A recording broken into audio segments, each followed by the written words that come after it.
Let people file in for a moment here. And I'll make sure I type out all these instructions afterwards as well.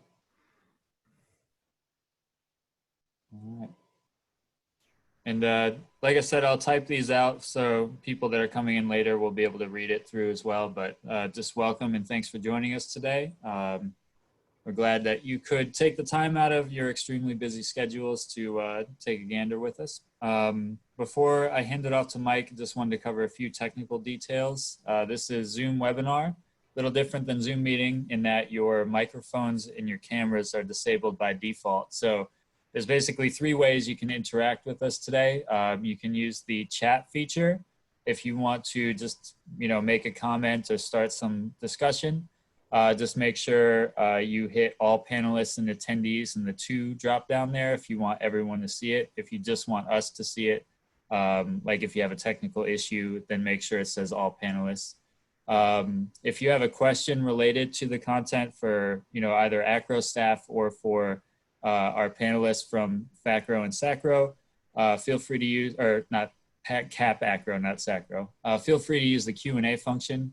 And if you want to speak during the open forum, just use the hand raise function and I'll go through and unmute you and you'll be able to ask your question out loud. So without further ado, I want to hand it off to Mike Riley. Thanks, Mike, and welcome everybody. Good afternoon or good morning if those of you still on the West Coast. I want to thank you for joining us, having a conversation about membership and virtual event management. As I'm sure you're all navigating, this COVID-19 crisis has moved us into a very different dynamic in managing our meetings and our activities with our members. ACRAO certainly from canceling our annual meeting, canceling our tech transfer meeting in the summer, moving our SEM meeting to a virtual format. I mean, these are all significant impacts on us. And we wanted to talk today about maybe provide some advice about how you might help navigate some of this, but also really focus a good bit on the product that we've been supporting for the state and regionals called Memberclicks. So the agenda today, we're going to talk about this Memberclicks overview, and a number of state and regional associations are using it, and we've invited colleagues from Florida ACRAO and CAPACRAO to provide their perspective because they've been using it quite effectively. And then Mike's going to share some thoughts on running a small-scale virtual event. He's become, he and Annetta Estrada become our experts on how to do virtual gatherings and meetings and webinars and that sort of thing. And then we'll set it up for a little open forum for some Q&A. So next slide, please. I'd like to introduce our presenters, Ed Tremblay and Helen Gonzalez from Florida ACRAO, Seth Mark Kamen from CAPACRAO, and me, Mike Riley, your executive director. We also have Mike Sisson from the ACRAO staff with us, and Greg Osborne, our director of information technology, who's been sort of ACRAO's point person on using Memberclicks. So little background here, just so you know, we've been talking about this Memberclicks issue for probably 4 years now. We often, during our meetings at either leadership or the workshop on Sunday morning at the annual meeting and talking with colleagues from the state and regionals, one of the common themes that came up was challenges around technology and their website. Very common theme was that your website for your state and regional was managed by one of your members. It was hosted at the institution that person worked at. When he or she was retiring, suddenly you're in this transition and have to manage to find some place to create a web presence for your organization. So we asked Greg Osborne, our information technology person, to investigate what options might be out there for association management software. And we did find that several state and regionals were using Memberclicks and liked it.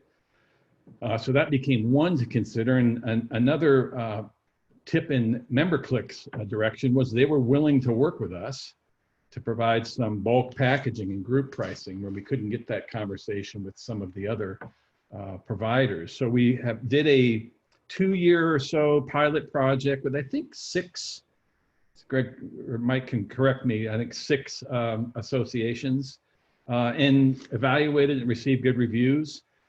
So Greg represented us and negotiated a 10-site package for us to be able to provide Memberclicks for a very reasonable price of $3,000 per site, irrespective of the size of the site, whether it was a small state association or even somebody as large as AACRAO.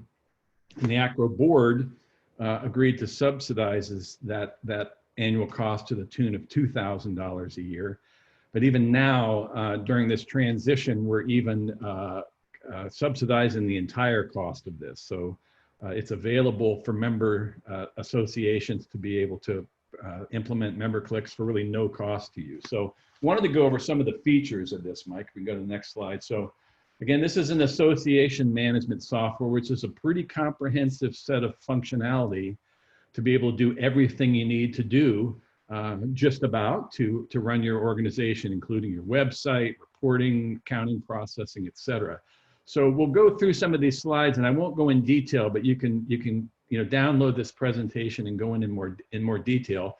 It does provide a member database, some really good functions here. You can have both individual and organizational members, really nice features like enabling members to log in and update their own profile information. So pretty good management of the database. Next slide, please. You can do dues renewal and member applications here. You can offer one-click renewals via email, generate invoices for payments, do a lot of reporting. You can verify member information, keep track of prospects, et cetera. So it's a really robust system there. Okay, organizational memberships. Again, that is one thing. Some of you may have vendor partners or other groups that want to become part of your organization. It allows you to be able to do that for both individuals and organizations. Next slide. Member engagement. This is something that I think is really an important part of it. And obviously, this is an area we're all going to have to navigate in this more virtual format, is how do you keep members engaged, particularly if you're not able to have in-person meetings, which have been your typical process for members getting together and sharing experiences, et cetera. So this does provide some private networking, allows you to make groups, share information. So it's a little bit of some social networking, but also could be professional networking. So I think this is a tool that as we continue to learn more about how it works and share with other associations, I think this is one we can really get some mileage out of. Next thing, event registration is a really robust feature and something for those of you, whether you ultimately return to in-person meetings or whether you're going to do your meetings via some sort of virtual format, you'll be able to do event registration through this product. Next slide. Email marketing. I think this is one you'll hear from some of our folks who have worked with this about how easy it is to do emails and generate newsletters from this, and may allow you to give up some of the other services you might be using and just do your email marketing and communication through the tools provided by Memberclicks. And of course, for many of you, most importantly, it does provide a very nice website. If I'd encourage you after this webinar to perhaps go out to some of the state and regionals that are using this product and see what their website looks like. It's very aesthetically pleasing, nice home pages, easy to be able to build your own pages and migrate them over. You don't have to understand HTML to be able to do this. Also using as a CMS to be able to maintain lots of good information about the engagement of your members and contacts and ongoing connections. So that's a really strong component of this product. And reporting. Many of you come from registrar and admissions worlds where you're used to being able to report activities in your profession. Well, this tool provides a lot of interesting ways to be able to do reports, track connections, look at emails, see who's opened them, et cetera. And again, you don't have to use separate services to be able to do this. It's all part of the product. And it does have accounting and payment processing. So you can generate invoices, track payments, It does have the ability to migrate this if you wanted to over to a QuickBooks or some sort of other accounting software to be able to keep track of things. So again, that's all built into this as well. So, we are, having reviewed this product, we are really committing to partnering with the state and regional associations to be able to, make this available to you. And, right now we're in a position where, because of this bulk site purchase that we have a number of those licenses that are being unused right now. And so we really would, as part of this discussion today, and if you need to talk with us further, we'll show you how to do that, but we really are interested in more state and regional associations taking on Memberclicks. So no startup fees, we're taking care of those, and we'll be doing, these subscription fees will be covered completely by ACRAO. I will note that, originally the board was trying to do this have state and regionals underwrite $1,000 worth of the cost for this. We've suspended that, and that's, where we're gonna be for the near future. We don't know if that might change as we see how like COVID-19 and other things impact the overall finances for the organization. But we do really think this is an important tool to make available to state and regionals. And we will also note that in previous communications to you, we did require that you become a partner or affiliate in order to do this. And we're not going to require that to get this process started. But if you do decide to take on this tool, we hope that by this time next year, you will have gone through the process of completing the agreement to become either a partner or affiliate for ACRAO. So that's where we stand. So if you're interested in this, very simple process. Greg is serving as our point of contact. And if you're interested in this, you just need to reach out to him. His contact information is at the bottom. And what he really needs from you is a primary point of contact for the website content and a primary point of contact for membership data. Those are the two key elements for the transition to help set this up. He'll make the connections to Memberclicks folks and put people together for you, and then you'll end up working directly with them, but he'll facilitate that process. Next slide, please. One thing, Greg, if you don't mind commenting this, while this is the AMS is a pretty robust product and covers most of the functionality that an association might need, it doesn't necessarily cover all. And if you could just talk a little bit about what you've seen about what might not be in this tool and what people might be doing. Sure, and it's really that Memberclicks has a pretty large portfolio of services that they offer in addition to the core membership services. So they also offer a learning management system, a job board, review panel for collecting abstracts and submissions, calls for papers, and then they also have a mobile app that works if you're using the AMS. You can also use the event system to integrate directly with the conference app. All of those are extra add-ons that we just mentioned. So the partnership and affiliate agreement does not actually cover that. So those would be the responsibility of those associations that wanted to add those. But we do actually have a few people who've added, I believe, the conference app. We may have one person using, or one group using the job board. And if I'm not mistaken, one of them is considering the learning management system. So those are just, again, all optional add-ons, not part of the core product. Oh, and one other thing that I did want to touch on, though, is the credit card processing fees. So everything is covered by the association in terms of your membership subscription. But because the financials need to be tied directly to your association's bank account, all of the credit card processing, and I believe it's a $10 or $20 a month, there's a service fee, and then I think there's a per transaction fee on top of that. So our state and regional, the existing members can speak to that in a little more detail than I can, but that is also an additional add-on. That's the responsibility of those associations. If I'm not mistaken, they may draw it, because it's all tied into your bank accounts, they may do direct withdrawals from that. Great, thank you. So again, the AMS is pretty robust for the kind of core functionality that an association needs, but there are some enhancements that you could choose to do but aren't necessary. Okay, next slide, please.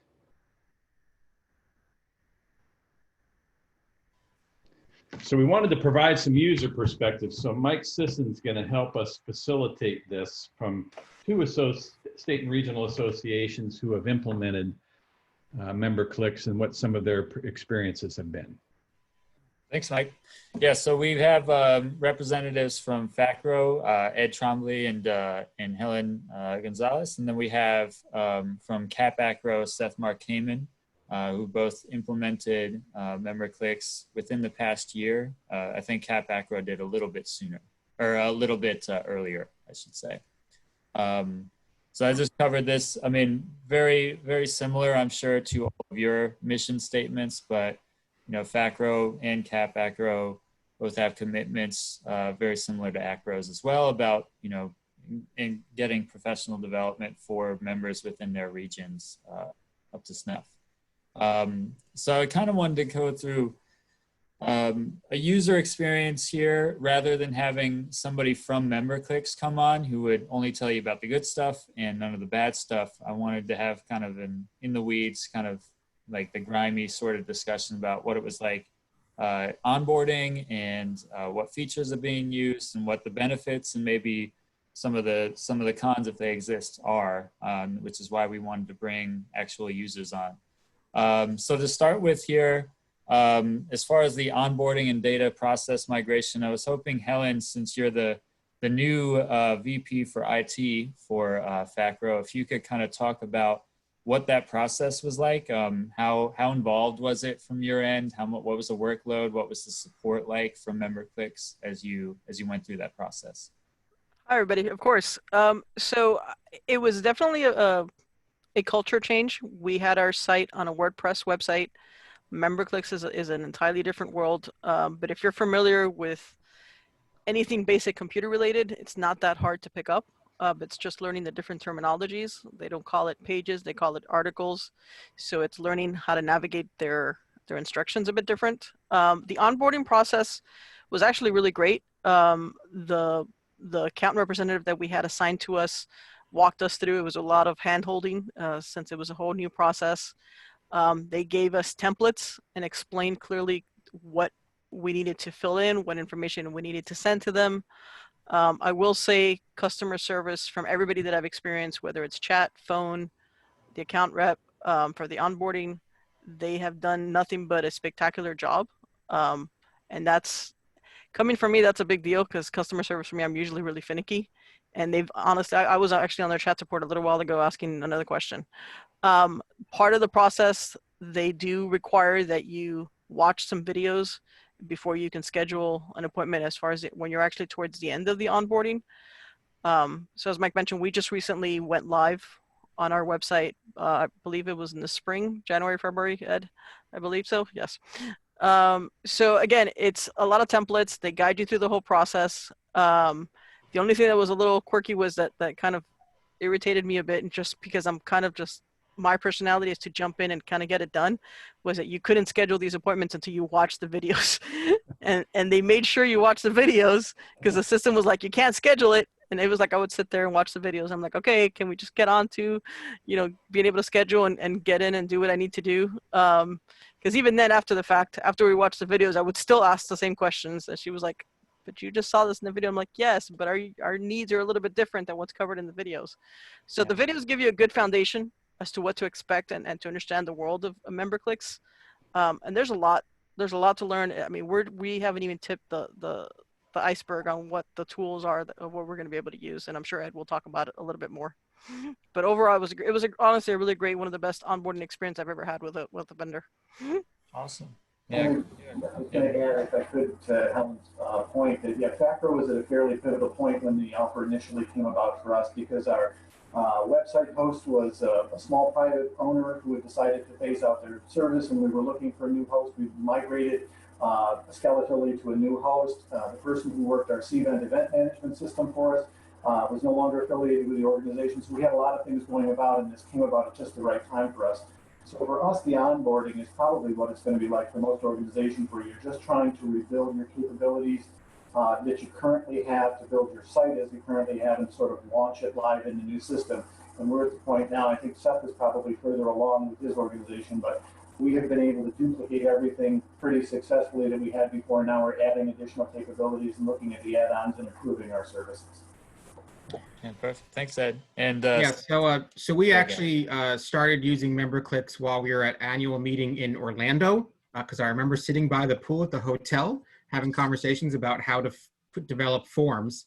So it's been, you know, two and a half years or so that we've been using it.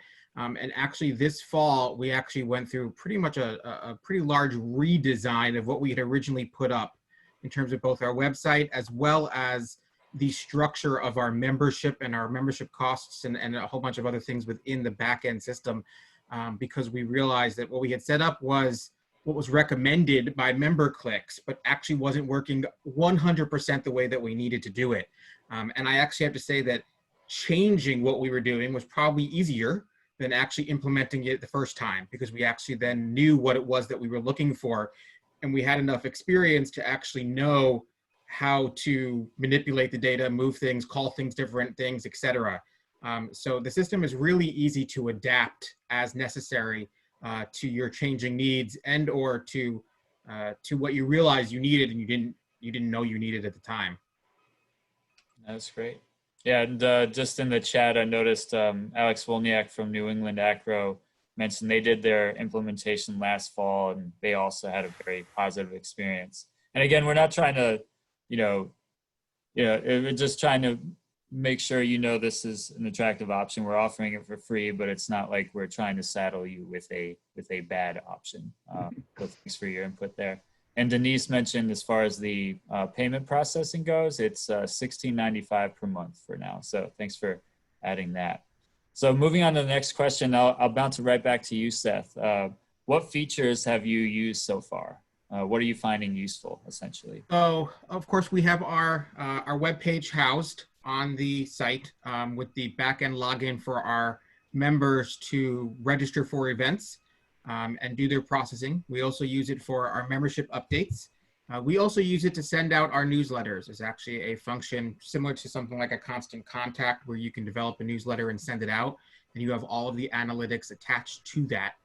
We also do use for our membership database. So information about our members, our schools, their renewals, charging them for the renewals, what events people have attended, what emails they have read. We also use it for some of our committee work. So we actually have individual things set up for our committees. We also use our jobs board, which I guess perhaps might be disappearing, and that's okay because there's a workaround for the jobs board. And then we also have just started using the distribution lists. So similar to the way that ACRAO has a state and regionals distribution list, or there's an admissions list, a listserv, you can build listservs out of Memberclicks as well for stuff. And actually, what we discovered when we did that was that CAPACRAO was going to be hosting the only regional listservs that covered both 2-year, 4-year public and private institutions in our region. There was lots of 2-year listservs and 4-year listservs in public, but nobody actually brought everybody together under one auspice of a listserv. So those we're hoping are going to take off, and we have them built around functions. So we have an admissions one, admissions technology or registrars one, a financial aid one. We have a graduate school one, etc. And those all came because our members actually asked for those as opportunities. So we've just done that, and we're looking at some other new options. We have been without a technology vice president for a while. We now have one, so we're looking forward to moving forward and implementing more of it. That sounds great. And I'll ask the same of Ed, if you want to speak on what you guys have used so far. Yeah, we have been implementing most of the basic features. We were actually going to go live with a little more extensive suite of features this year with our conference in June, but of course with the COVID pandemic, we wound up canceling the conference. So we did get to use functions to do mass mailings, which were very effective. We did conference registration for our membership and for our vendors. And because of the cancellation of the conference, we were also able to find out that cancellations and refunds worked very effectively. We were hoping not to have to use those, but it turns out that was a function we delved into this spring before we thought we would. We are using this to automate our dues membership collection, the reminder notices, the follow-up notices. We've created our own forms for new members, for renewing memberships, for invoicing, things that we had to do all manually and as email attachments in the past. But the same for me, I'm sure Helen could probably address some of the technology as far as setting up the pieces and so on. But for me, the piece that has been just absolutely a godsend has been being able to communicate with the group so easily. The community center being able to email group with updates using the community calendar, integrating our Twitter account so that that shows as a live feature on the front page and gives us something new anytime somebody logs into the website. All of those have given us a much more robust contact ability and a much better presentation to our membership. I will add to piggyback off what Ed said, and I'm saying that this makes me happy coming from an IT perspective. The security settings are very granular, meaning you can tweak as far as who sees what exactly. So that's been really useful as far as and you'll use the key contacts, which are specific contacts in each member, because ours are institutional based. Who can modify what on their roster list, on their membership list. So we were able to tweak that. We can tweak as far as who can see what pages. So there's certain pages that we've made only active for our membership. So when you log in, you can only see those pages if you're members. We've implemented being able to search other members across the board. And I'm in the process of actually tweaking that a little bit further out. As far as how they interact and building committees and using the groups function. So like I said, we just went live with it not that long ago. So we're just really diving into the different other features that Memberclicks offers. It actually reminded me, if I can, we also use it to invoice and promote our corporate partners. So we do have corporate partners built in as a member type. So it allows us to monitor our corporate membership, their dues, their engagement, and to build them as well. And then also to promote them. It's actually one of our benefits of being a corporate partner of CAPACRAO is to have your logo and information about you on our website and pushed out to our membership in the form of emails or through an event or something. So that helps as well. Awesome. Yeah, that sounds great. So you guys have gone pretty extensively through a lot of the features that Memberclicks has. But I was wondering if you could maybe talk on if you have any plans of implementing any of the other features or some of the add-ons. I know, bouncing it to Ed, you guys were going to use the conference app this year. Are there other things that you're looking to jump into that Memberclicks offers right now? Yes, I think outside of the basic communications package, there are certainly other pieces we're looking at, but I will say we used Guidebook in the past for the conference apps for our conference, which involved quite a hefty licensing fee. So that was the next one that we were going to embark in this year. We'll be using it next year for our conference instead. But even that as an add-on package to Memberclicks was still going to be at a substantial savings. Also, I will say we were using PayPal before as our processor, and moving to Payscape, which is the one that Memberclicks provides that integrates fully with them. We're finding savings on that as well. So the pieces we have adopted have been at the savings for us, as well as making things simpler. I think that we're trying to, and I can talk to Helen again, refer a little bit to Helen on this for the tech specs on it, but we're looking at doing more with forming more diverse email groups to be able to split things up and be able to get to pieces of our membership more effectively. Possibly integrating newsletters, webcasts, webinars, things of that nature going forward, as we're looking at in place of holding our conference this year, the possibility of doing ongoing webinar series. Helen, would you like to talk about some of the pieces we're looking at? Yeah, so that's exactly what I was mentioning earlier of being able to use the committees and the groups function, and also the newsletters, better ways to communicate. I'm pretty much the beauty of Memberclicks. Maybe I should work for them. The beauty of Memberclicks is it's a one-stop shop and it holds so many features. And again, you may not know exactly what the feature is called or where to look. Go on their chat support if you don't have time to get on the phone, and they are super friendly, super helpful. They even follow up with you on email, and they'll send you an email as a follow-up with whatever you discussed, which is useful for me as I'm usually multitasking with a million other things going on. But the conference app I was really looking forward to, as I had mentioned, we had used Guidebook in the past. What I didn't like about Guidebook, it wasn't our app. It was a section within Guidebook. So we would tell people, download Guidebook and look for us.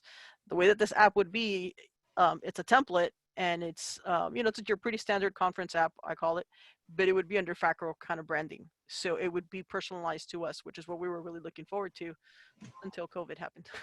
And we had to push that off a year. But we're definitely always constantly looking at ways that we can interact our members. And that's actually one of the beauties. I think we're trying to look at the silver lining of our current situation and see how we can interact with them on a virtual scale. So we're looking at the different ways that the Memberclicks can actually help us with that. Awesome. Yeah, and then Seth, same question to you.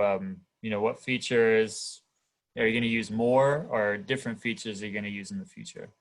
So I actually didn't know about the app for the conference. So if I learn nothing else from this, we're going to do that when we have a conference. Right now, I think we're at the max of where we are, simply because of the needs of the organization. We need to kind of focus our efforts on delivering content versus just putting it up on a website or managing it. But we'll be using Memberclicks to deliver that in terms of sharing information. We've talked about putting up a blog. We've talked about putting up some pages that actually has some knowledge content associated with them. But those are all just parts of things that we already have implemented. So I think we're at the point where we are just going to start using Memberclicks more rather than expanding its usage. Mm-hmm. No, that makes sense. So moving on to the next question, we actually already had something somewhat related to this asked in the Q&A. When you're talking about the benefits to the business of the association, part of this is also your finances. So I suppose when you're looking at your workloads as volunteers using this platform, has that lightened your workload, or has it changed it so that you're more excited to do the same amount of work? Has it saved you money or made you additional money? And then as kind of a follow-up to that, what's the member reaction been to this switch? And I'll ask that of Seth first. I'm not sure I have an answer that's going to make everyone jump up and join Memberclicks, because it is more work. Anytime you implement a new software system, there's going to be more work involved, and there's a large learning curve. And Helen has kind of mentioned multiple times, and I agree with her, that they call things that you would not expect to be calling them. So there's a huge learning curve in that. Their forms development is also a little clunky. Takes a lot of practice to understand how to build a form in Memberclicks and how to use it, and there are some limitations in that. So you need to be diligent and work through it and get through. But in the end, the benefit is that you have such an integrated system that you probably do, in fact, save time and, more importantly, money. We had WordPress, we had Constant Contact, we were doing Quicken, we had a whole bunch of other things going on, and none of those programs were talking to each other. So we were spending money and spending time trying to update things in multiple locations. And once we hit Memberclicks, it all is really just one button, and you move forward with what you're trying to do. Sometimes finding the button is the difficult thing. But so it took a lot of work, but now the work is paying off. Did our members see a change? I don't think they noticed something in terms of how easy or different it was. In the higher ed world, there's enough turnover. The people who are using the old systems by now are probably not with us anymore, and they're just using the new system. But I have to assume that they think it's a whole lot easier when they can get an email and push a button and pay the bill instead of having, with their credit card, instead of having to print something out, get an invoice from their office, get a check, cut it, send it to us, et cetera, et cetera. So, or they can log in and post a job without having to go through an approval process, or they can shoot an email to colleagues that they don't have to go finding an email address for. So I'd like to think that the delivery and the service levels are higher for our members. Great. And same kind of broad question. Maybe I should have partitioned it out a little bit more, but Ed, if you want to speak to that for FACRO. Sure, I will certainly agree with Seth, and as Helen had mentioned, it's a hurdle to get over to start it off. It's not as bad as starting a new student information system. Everybody who's listening has probably gone through at least one implementation. It is not a 2-year process like that is, but there are a lot more aspects to Memberclicks than any of the pieces we had put together before. But the good news is that once you do put in the time, and I'm claiming full boomer ownership right now, I'm not the techie. But I was able to get through it and still figure out how to update things on the website. I was able to build forms. So even for a non-techie like me, I did have Helen as a resource, and Helen used Memberclicks as a resource, but we were able to sort out the problems that we had. And the good news is, as opposed to our old system, where once you issued something, it was done, and you didn't have a history of it, nothing was built. With Memberclicks, you actually do start to build an arsenal of it. You have things that you have released that are stored permanently with the system. You have email communications that you've stored that are with the system. All of your forms are stored with the system. So once you go through the hurdles of building things initially, it really does get much easier going forward because you're altering them, you may be updating them, changing a price, changing a date. You can pull out of things that are stored with the system, reissue them, edit them, and I think it's making it easier for us. We just had a change of officership in June, and I found that it's easier to explain how things are done now because we have some of it already built. Even down to, and I don't think this has been mentioned yet, that we moved our email system in through them as well. So we now have a housed email system that integrates with this, and that allows us to keep an archive as we pass from officer to officer. So the continuity, if you're changing officers every year, of having that arsenal stuff that you have developed over the past year or over the past several years that we implemented a while ago, is a real plus for us. I think it's just going to make it easier going down the line to pass this from officer to officer, from board to board. Great. And Helen, I don't know if you wanted to add anything.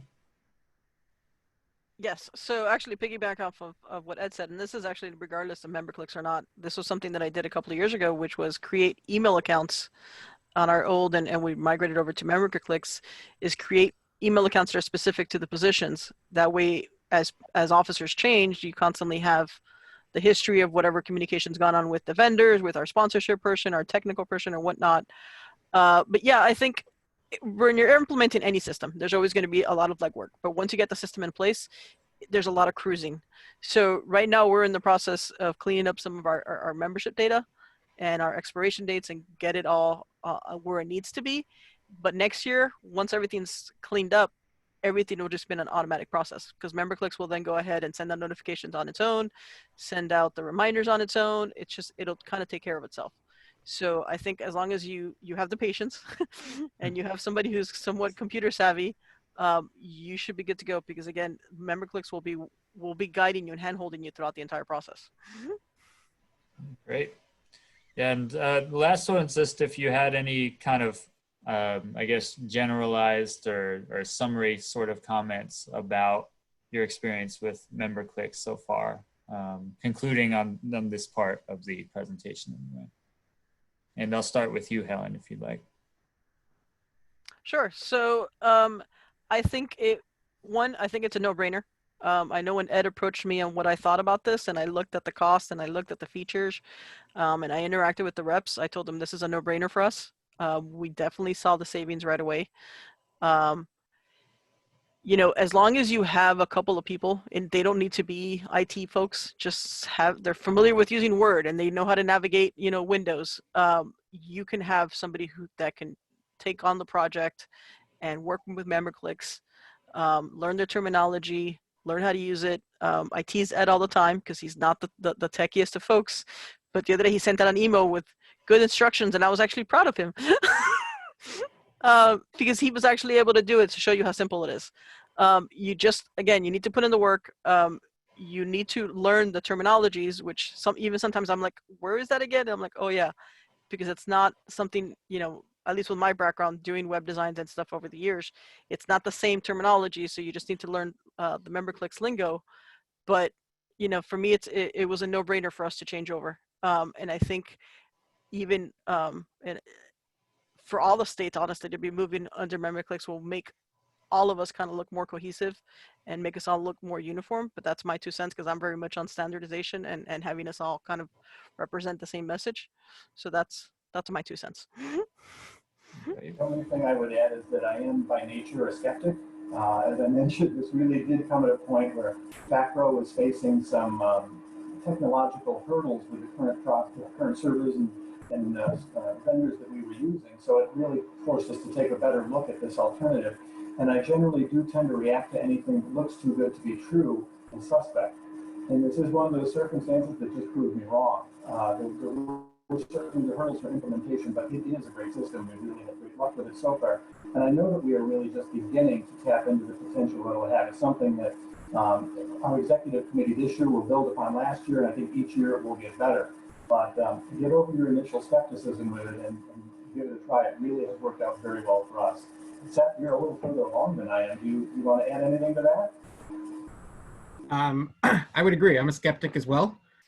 Glass is usually half empty, but this has been a really good thing for us. And the only thing I regret is that we have not embraced it more in the 2 or 2.5 years that we've been using it. I think we would be in a very different place if we had gone gung-ho into it when we could. We just couldn't at the time based on a variety of factors. But it is an amazing tool, well worth the free investment at this point. And it just, I can see so much potential about how we can support each other at the state and regional level if we're all on the same system and learning and using and sharing. And I could absolutely see how we could be partnering better to work with corporate partners and get more information out to our constituents if we're all on the same platform, doing the same thing, and getting all of our external partners to be familiar with what we are delivering. If we're all the same, we're all going to move forward together instead of disjointed a little bit. So I think it's great. I think you would be remiss not to do it. And I'm happy to help anybody who needs it with some lessons learned. I think we can certainly help out with that. We've learned quite a lot. I think I can say we're actually quite willing to help people as well. It's a good thing to have a Helen on board. You can't have ours, but it is a good thing to have a Helen on board, and we can certainly try to help anybody who decides to implement as well. Great.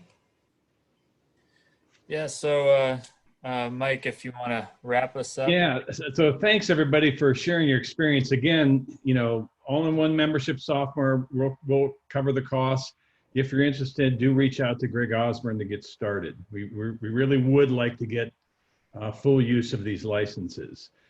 So now we want to shift a little bit to a conversation about virtual events. We won't take a great deal of detail, but some insights that we've gleaned here. Next slide, Mike. So just, one of these things, because of this COVID-19, if there's any silver lining, these virtual meetings could actually present some opportunities. They can be lower costs. People who couldn't afford to come to some meetings in person may be able to do so, capturing the content, scheduling flexibility. And again, this issue about engagement, something that we're kind of initially worried about. When you lose your in-person meetings, there is actually some potential through these platforms to have more sustained engagement than you would necessarily from somebody getting together for 1 or 2 days for a meeting. So Mike, if you don't mind walking through some of this, appreciate it. Yeah, and I apologize, just to make sure we have time for questions. I'll be going through a little bit faster than maybe I intended, but for any of you that have already started to look into this space, you'll know that it is incredibly complicated. There's a huge number of platforms you can use, different numbers of solutions, and the cost can vary extremely widely. There are a bunch of different considerations that you have to take into account. So there's the basics of your meeting, your goals of providing professional development, networking opportunities, getting people in touch with solution providers, your vendors, or other more kind of seasoned members that could let people know how to do things. And then just all of you on this call, despite how busy you are with COVID stuff, still volunteering to lead your associations. It's a legitimate outfit that these meetings hold. The virtual meetings still, you want them to fill all those same goals. But there's very little that's the same. Even these ones, the session and content submission, that kind of initial stage of planning is more or less the same, but you have to consider the fact that those sessions will be presented, virtually rather than in person. which requires kind of different skill sets and different requirements, both for the presenter and from a technical perspective. You're still going to market the event. Obviously, you're still going to have meeting registration. And for those of you that are on Memberclicks or similar kind of association management systems, luckily you could. That's basically the same, except you're pointing to a virtual site instead of an actual in-person site. But there's not much else that is similar, unfortunately. So we'll kind of quickly go through some things here. The first thing to keep in mind is you want to keep everybody engaged, and how you plan. That should be one of the first things that you think about when you're considering how to do your meeting, from everything from how many sessions you have to what kind of platform you use, what the level of interaction will be, how long it's going to be. It's all about keeping people engaged, and that's all of your constituents, your presenters, organizers, your vendors, attendees, etc. From the planning process all the way through the end of the actual thing. So it's going to, it requires clear communication, organization before. It keeps bouncing around on me. But yeah, it's just, there's a lot to consider. And as you go through it, the size of the meeting, both in terms of attendees and the number of sessions you have, is going to drive, I think, a lot of the initial decisions, because the more sessions and the longer a meeting is, in addition to that, the number of attendees you have, if you decide to pursue a vendor solution, will become just more expensive. But at the same time, personnel costs are also excellent. You don't have all the time in the world, and you don't necessarily know how to run a virtual meeting. And so that's something you got to consider if you decide to do something internally, whether it's large or small. I have Melissa Fichek, I think, is listening in, and she might be able to contribute via chat some of the costs that she's found associated as we've gone through our virtual event planning, because we are looking into that right now as well. It's just very complicated depending on the size of your event. So essentially, that's one of the big things. How do you keep everyone engaged? And related to that is, do you think that you can handle it on your own using platforms that are either free or cheap? Or do you think it's worth the money to put on a more professional event and have a different group or a vendor handle that for you? So as I mentioned a little bit before, you need to consider the anticipated size of the meeting, both in terms of how many attendees come and in terms of the number of sessions you're going to have and how long those sessions will be. Will you have a 30-minute session, a 45-minute session, or a 60-minute session? Keeping in mind that it's hard to keep people in front of their computer screens when they're presumably going to be working from home with a number of other distractions, be it daycare or whatever. Large or small is kind of dependent on, I suppose, what your association would typically get. But for my purposes, I'm going to define it by the platform. So, for example, many of you are familiar or have your own Zoom Pro accounts. So a normal Zoom Pro account can have up to 300 attendees. And that's a relatively cheap and powerful tool that you can use to run a meeting. And even though it would be a lot of work for one individual, it's possible to have that large of a meeting under a single license of Zoom Pro.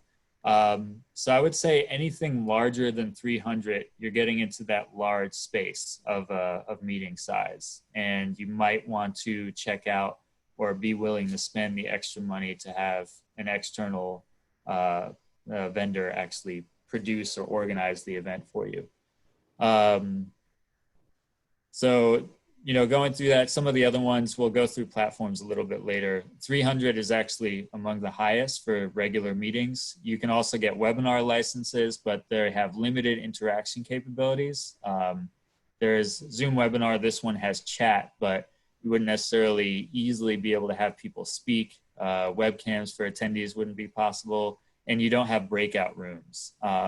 Breakout rooms are a great tool with Zoom to actually do concurrent sessions. And when we talk about your desired meeting experience, And this comes down again to what level of comfort do you internally have with Zoom and organizing a large number of people.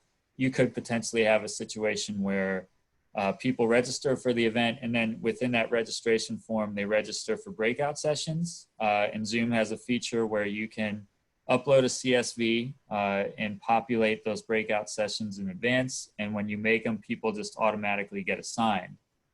So you can actually do concurrent sessions, but you need to consider what you do before those start and what you do after those start. So you really need to think about what that meeting experience is going to look like. Where is your market or your space going to be? Is it going to be on a web page? Is it going to be on an LMS? That kind of thing. Again, more professionally produced ones are going to cost more money, but you're going to have a better meeting experience.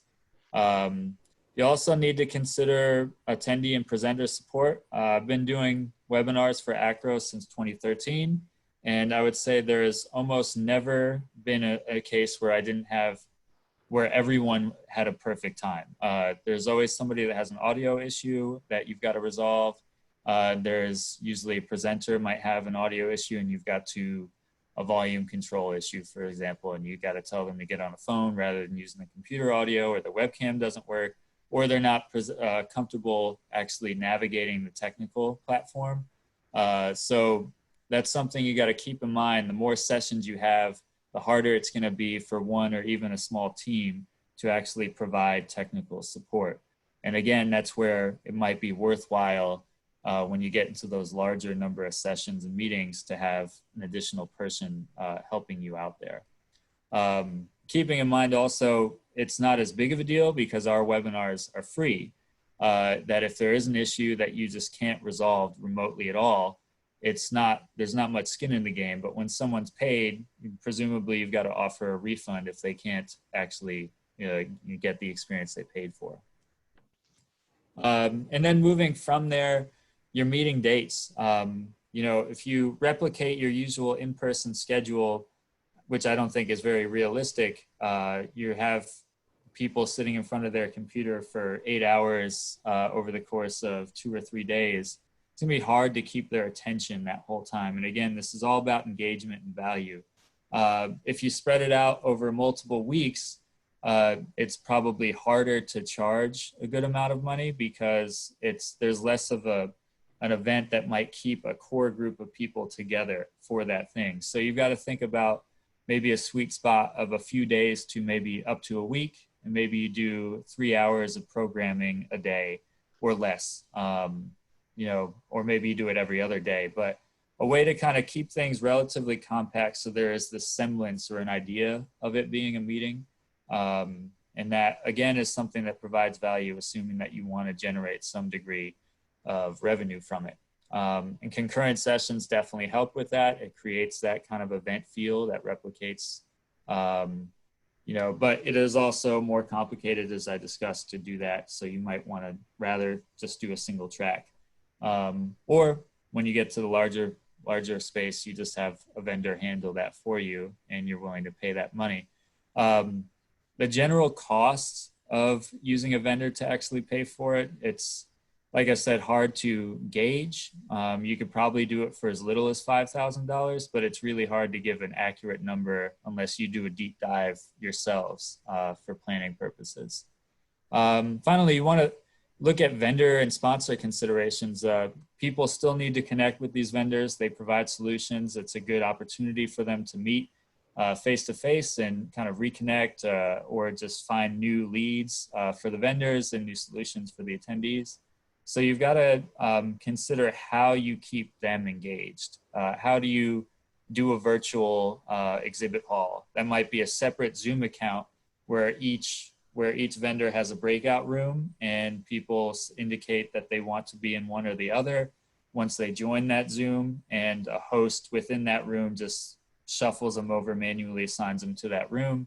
It might be that you have ads in between sessions if you're doing concurrent sessions within a track that play as a video or a scrolling slideshow, or you might just do a straight up vendor session time slot and everyone just goes to that, whichever vendor one they want. But whatever you do, if you want to maintain those relationships, you have to consider how you're going to keep attendees and vendors engaged with each other and add value for both of those constituents. And then the other thing is, as far as attendee engagement, you want to make sure whatever platform you choose, and again, Zoom has this built in, it's got chat, it's got Q&A, it's got the hand raise feature, and if you're using meetings, then people can speak directly if they need to. You know, giving them opportunities to network, giving them opportunities to share ideas, maybe through roundtables, and just generally chatting with each other. As much as you can, you want to replicate that experience of them meeting new people and reconnecting with old friends. And then you also want to make sure that your presentations are not boring. You want to have a uniform background and branding, and you want to have dynamic content. A lot of times, moving on from that, you'll want to have, I'll just skip ahead here, more information per slide. Since people can see your face through the webcam, there is that level of engagement, but of course you as a presenter can't see anybody else, and it's hard to sometimes keep yourself either focused or talking in an engaged manner. So it's a different skill set that they need, but on the audience side, all they can see is the image of someone talking. Maybe their internet connection isn't great, so it's coming in and out. So having more information per slide, having a dynamic slide deck is also pretty important as you go through there. So these are things that you'll have to be able to support within the planning process, is making it clear how you do all these things. And then going to conferencing solutions there, TechSoup.org is a great resource. They have nonprofit pricing for all of these things. So you could get little price breaks on these conference apps. These are the ones we recommend. I especially recommend Zoom Meeting, as I've said, just because of the out-of-the-box features it has.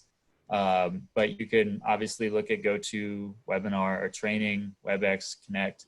If you don't care about making money from it and you want a larger audience, you could use, I guess, YouTube Live or Facebook Live. But honestly, I don't know much about those, so we wouldn't be able to serve as a resource. So yeah. Basically, it's lots of work, especially on the front end, much like with the Memberclicks implementation. The first time you do it's probably going to be the hardest time, but after that, you get an idea of what you need to do and when, and how things flow and what the general cost will be. So you're going to see lower costs if you do more yourself, but obviously you're going to have more workload at that point. But the advantages there are great. You have wide audience reach if you can keep them engaged. You have built-in content capture because everything's being recorded from the chat to the presenters and the slide deck itself. And it can be a great revenue generator if you can get a good number of people to attend. So sorry to kind of rush through that, but we'll go into questions here.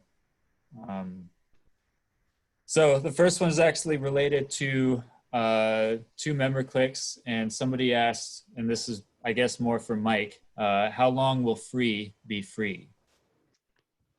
Yeah, I mean, we don't have any plans to change that. Again, the board had initially set a fee of $1,000 per year. You know, we're waiving that, and you know, I think it's our intention once we get the groups going to not move to charging the association. So I would say I don't see anything happening in the next 3 to 4 years. Great. And then some questions got answered, but I'll just read them aloud in case people didn't see them. Somebody asked how much additional revenue has corporate promotion generated. So Seth actually typed this answer out here, but I'll ask the same of AACRAO. Seth says he doesn't have an exact number because it changes yearly, but they've gotten up to 5,000 a year. So I don't know if Ed or Helen, you can speak to that. We haven't gotten to the situation where we're actually doing a corporate promotion on that yet, but I will say even with the $1,000 a year figured in from ACRAO subsidy, we were figuring using Memberclicks as opposed to using the combination of our old systems to come out over $2,000 a year ahead. With the full sponsorship that's being offered now, it will be even a greater savings for state or regionals that adopt it. Great. Second question, I'll just go through these really quickly before we wrap up. Credit card processing is a PCI compliant. Does Memberclicks help with completing any PCI compliance documents? And Greg answered they're PCI compliant, but not sure if they offer assistance in completing compliance documentation. And he also, if you go into that answer, there's memberclicks.com/PCI if you want some more information on that. But that is one of their features for their payment processing. Finally, related to the $16.95 a month payment processing fee,